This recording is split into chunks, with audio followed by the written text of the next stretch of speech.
So today I'm actually going to be preaching from Psalm 62, which is in addition to our other readings.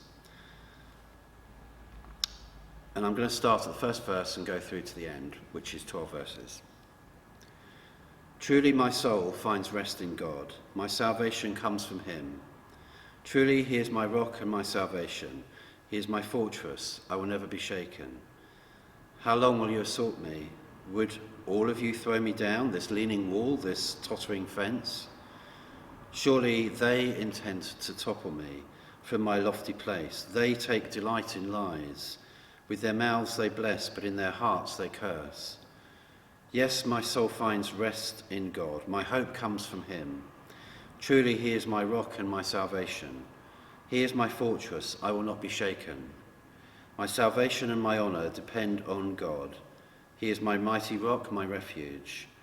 Trust in him at all times, you people. Pour out your hearts to him, for God is our refuge. Surely the low-born are but a breath, the high-born are but a lie.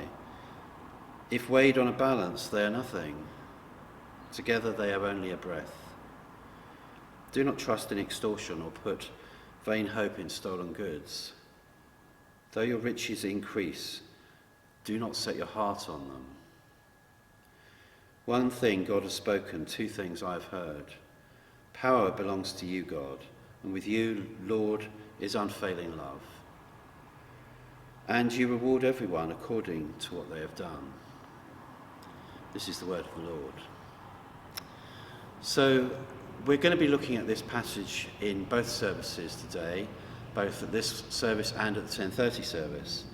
And the reason that we're looking at this is partly because we're in a season of Lent and we are considering what it means to do things God's way rather than our way, what it means to let go of things maybe that get in the way of us trusting in God and following him completely. And this psalm is a really beautiful piece of writing that amplifies the kind of choice that we have. And as we go through it, if you've got it, certainly in the NIV version, it's broken down into little paragraphs. And each paragraph either goes up towards God and trusting in him, or down towards fear and lack of trust in God and reaching out for something else to hold on to. Those other things that we might hold on to, well, there's a list, isn't there? It might be trusting in money, or it might be trusting in our success or being good at something. It might be trusting in other people. It might be trusting in possessions that we have or achievements that we've made. It might be trusting in the approval of other people. All of these things are unreliable as compared to trusting in God the Father. And we can easily check where we are on that kind of continuum of trust. I was in a plane once and I was going to fly back from Los Angeles to London. And I'd had quite a good time in California, doing a mixture of holiday stuff and work stuff. And I'd forgotten in a way that I was a bit afraid of flying. And it wasn't until I got in the plane that I remembered I was afraid of flying.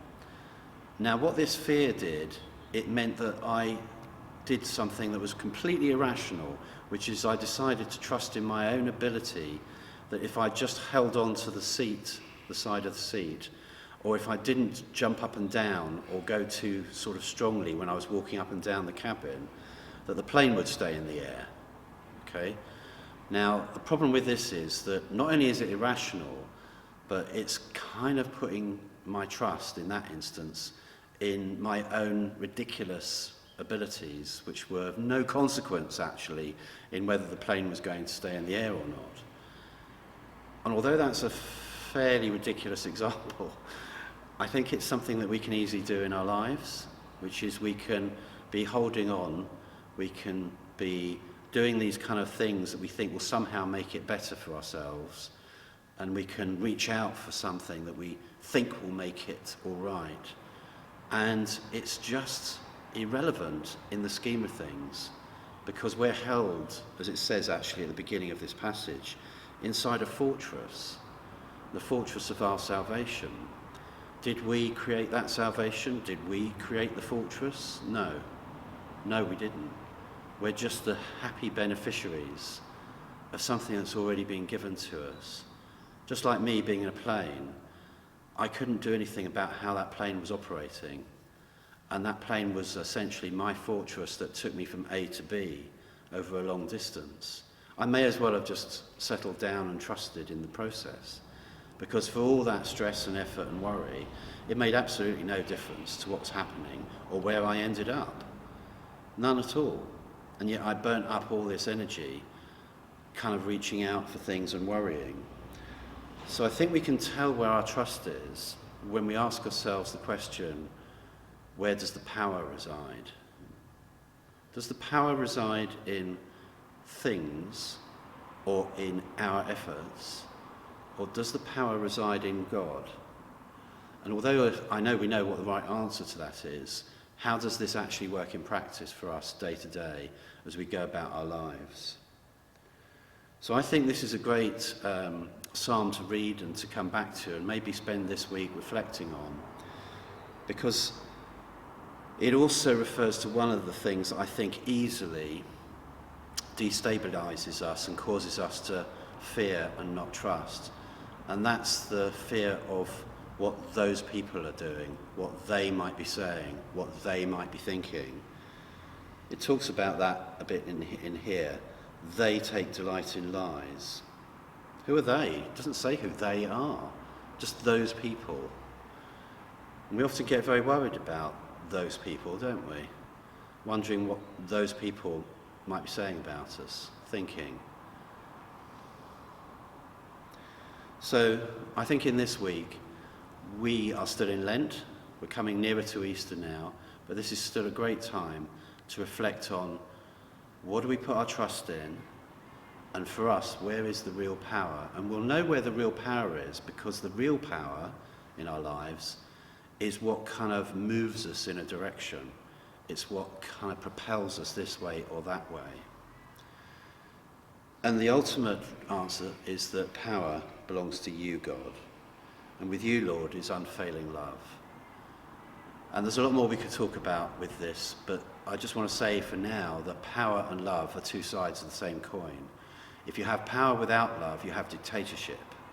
And that's not what we're talking about. We're talking about a God who relates to us, loves us, and knows us, but is also powerful and can be trusted. So, Father God, I pray that this week you would help us to trust in you as the power in our lives, and that you are more powerful than our fears. You are more powerful than our anxiety, and you are more powerful than what they might say. Amen.